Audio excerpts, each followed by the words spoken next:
संघर्ष का यह पड़ाव बहुत ही महत्वपूर्ण है, क्योंकि ना अब हमारे पास समय है, ना ही सरकार के पास समय है।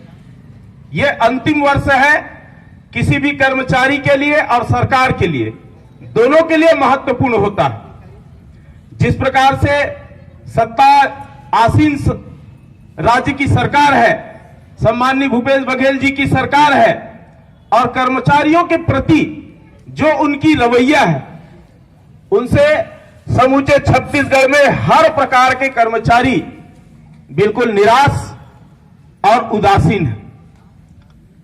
और हर व्यक्ति के लिए, हर कर्मचारी के लिए अपनी बातों को मनवाने के लिए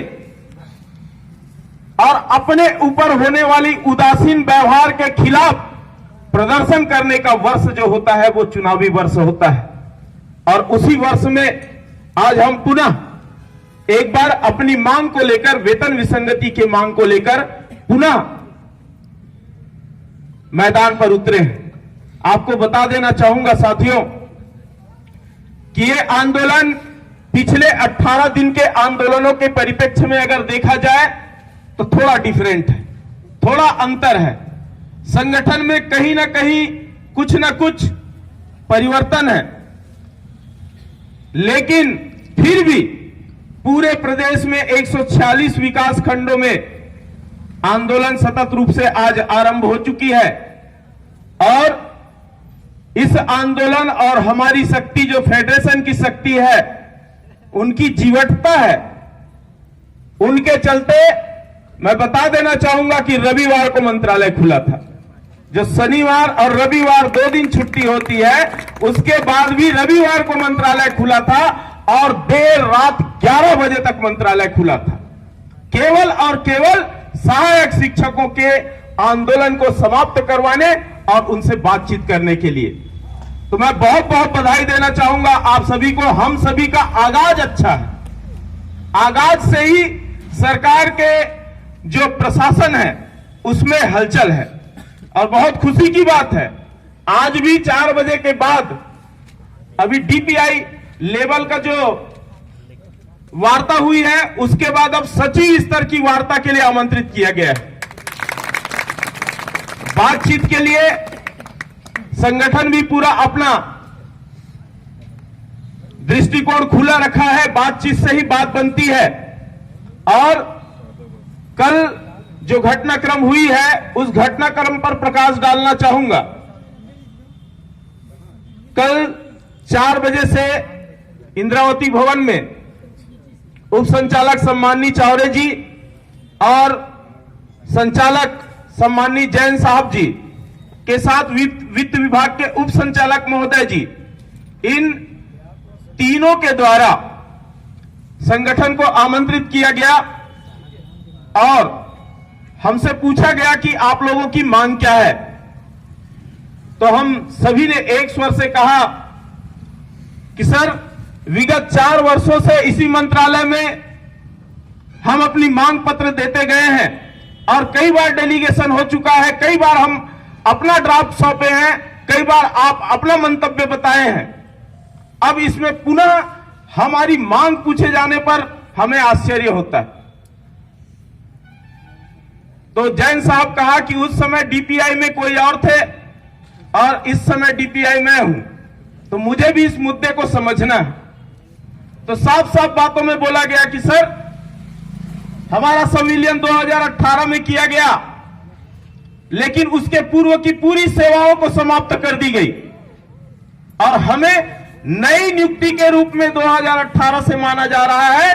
किसी की 22 साल की सेवा, तो किसी की 14 साल की सेवा, तो किसी की 8 साल की सेवा को समाप्त कर दिया गया है। अगर सीधे तौर पे बात करें सर, तो किसी का 22 साल की सेवा को समाप्त किया गया, अर्थात 22 इंक्रीमेंट उसका खत्म किया गया है। अगर उसी 22 इंक्रीमेंट बस को दे दो, उसके बाद हमको कुछ नहीं चाहिए। अगर 22 इंक्रीमेंट को ही दे दीजिए, किसी के 14 साल की सेवा समाप्त हुई है तो 14 इंक्रीमेंट को ही दे दीजिए, उसके बाद हमारा और आपका कोई लेन देन नहीं।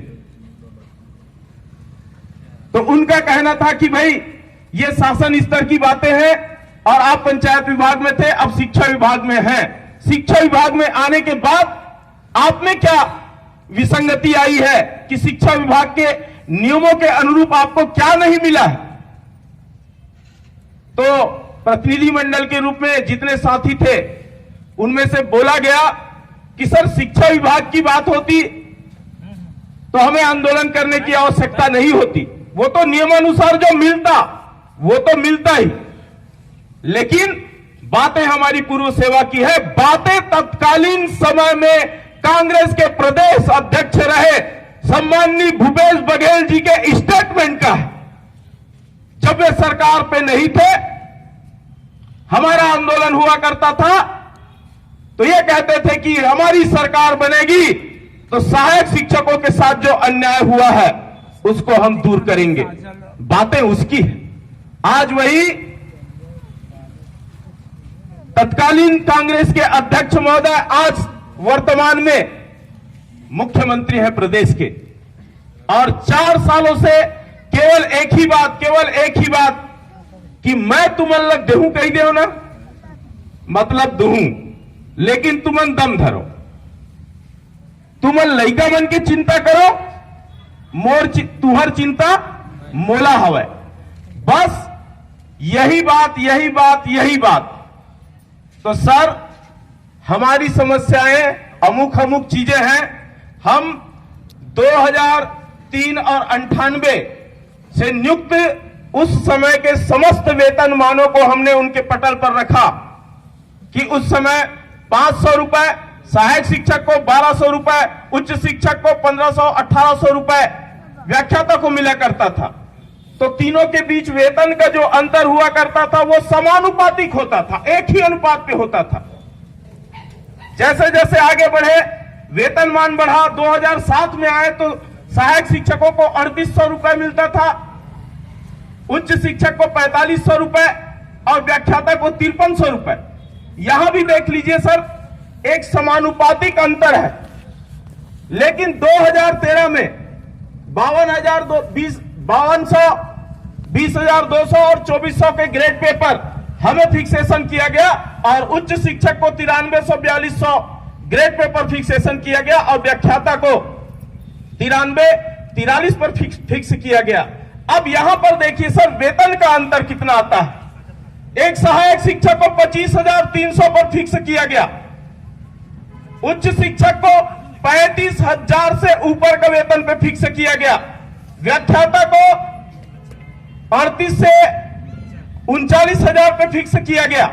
अब यहां पर वेतन का रेशियो देखिए, अनुपात देखिए सर, तो वहां पर वेतन का अनुपात देखने पर सहायक शिक्षक और उच्च शिक्षक के बीच 10 से 12,000 रुपए का अंतर, और उच्च शिक्षक और व्याख्याता के बीच में मात्र 3500 रुपए का अंतर।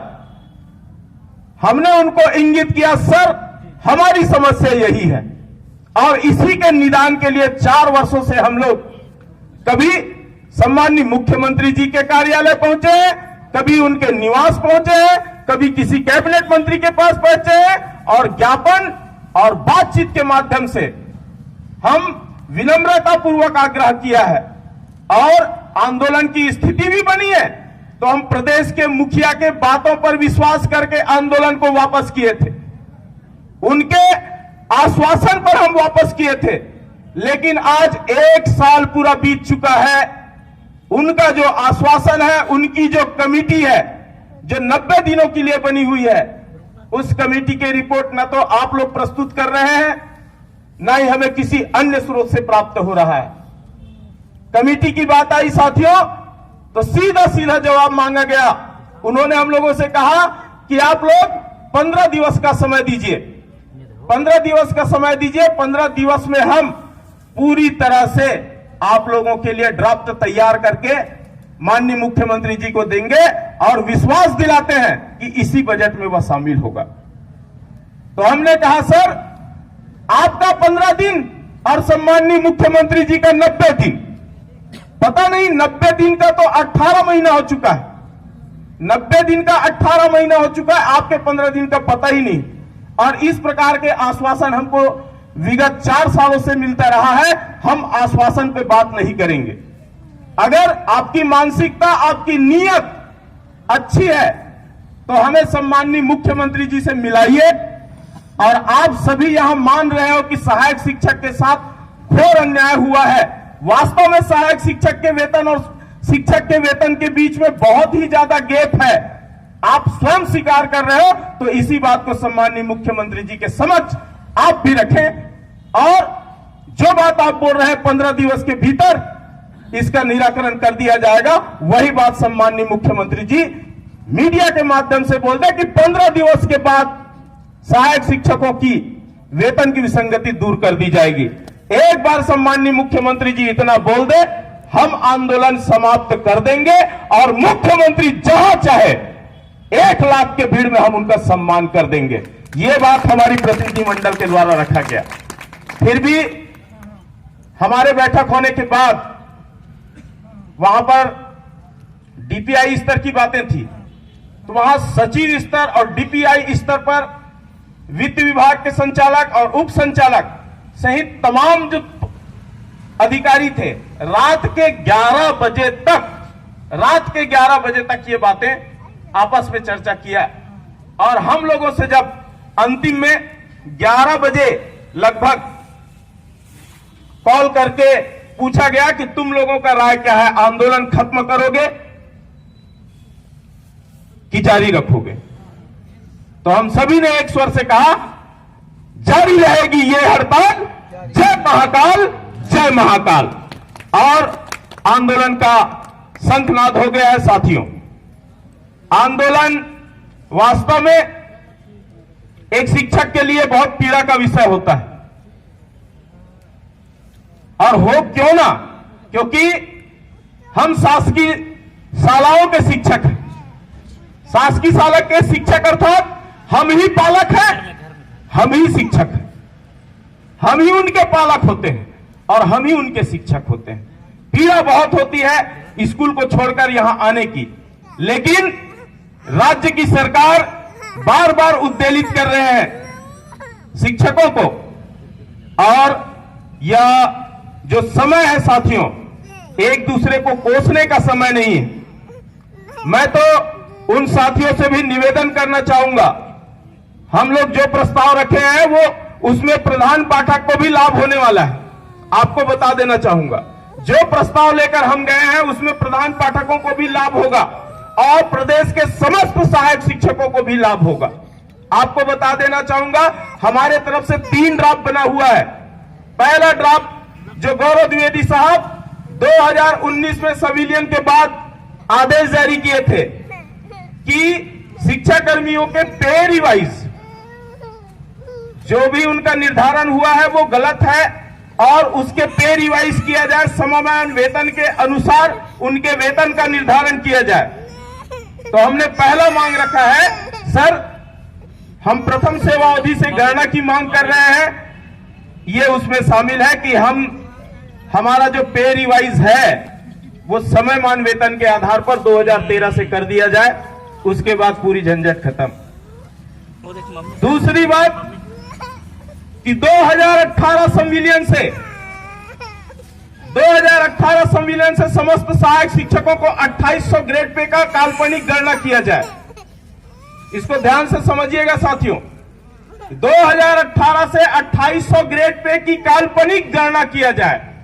और कितना किया जाए? 3 साल।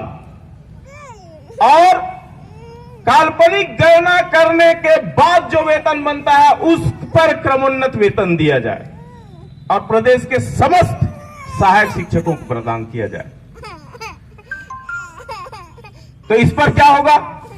इस पर हम और आप सभी को 4300 ग्रेड पे वाला स्लैब मिलेगा, 4300 रुपए वाला ग्रेड स्लैब हमारा यह प्रस्ताव। और अंतिम विकल्प पर हम तैयार करके रखे हैं साथियों कि जितने भी साथी पदोन्नति से वंचित हैं उन सभी को 2018 से मानते हुए एक भी सहायक न छूटने पाए 93-42 का स्केल दिया जाए। यह हमारा अंतिम विकल्प है, अंतिम विकल्प।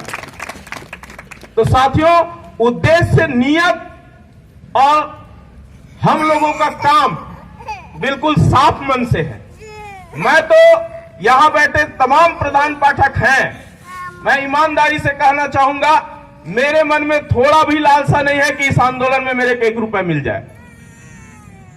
यह पहला आंदोलन है जिसमें मैं अपने लिए नहीं आया हूं और प्रधान पाठक अपने लिए आए। पहला आंदोलन है, नहीं तो हर आंदोलन में आदमी अपने लिए ही आता है। तो उन तमाम प्रधान पाठक साथियों को मैं तहे दिल से अभिनंदन करता हूं और निवेदन भी करता हूं कि इस आंदोलन में जिस प्रकार से हम और आप आए हैं, तो इस आंदोलन के आगाज किए हैं, तो इसका अंत करके भी जाएंगे। बीच में कोई जाने वाला नहीं है। किसी भी प्रकार की तकनीकी बातों से बिल्कुल दूर रहिए। संगठन का नाम बदल चुका है, समग्र शिक्षक हो चुका है, समग्र शिक्षक फेडरेशन, जिसमें सभी प्रकार के शिक्षकों का समावेश है और उसमें प्रधान पाठक भी है। मैं आपको भरोसा दिलाता हूं, कई लोग क्या है डराने में लग जाते हैं कि ऐसी कार्रवाई होगी, वैसी कार्रवाई होगी। मैं बोलता हूं यार, प्रधान पाठक बन गए तो पता नहीं पीएम का पीए बन गए हो क्या? प्रधान पाठक मतलब प्रधान पाठक, और वो भी प्राथमिक शाला के प्रधान पाठक। तो जो प्रधान पाठक इस आंदोलन में नहीं आना चाहते, मैं निवेदन भी करना चाहूंगा कि आए, अभी भी समय और मजबूती के साथ इस आंदोलन को दिशा दें, उनकी आवश्यकता है।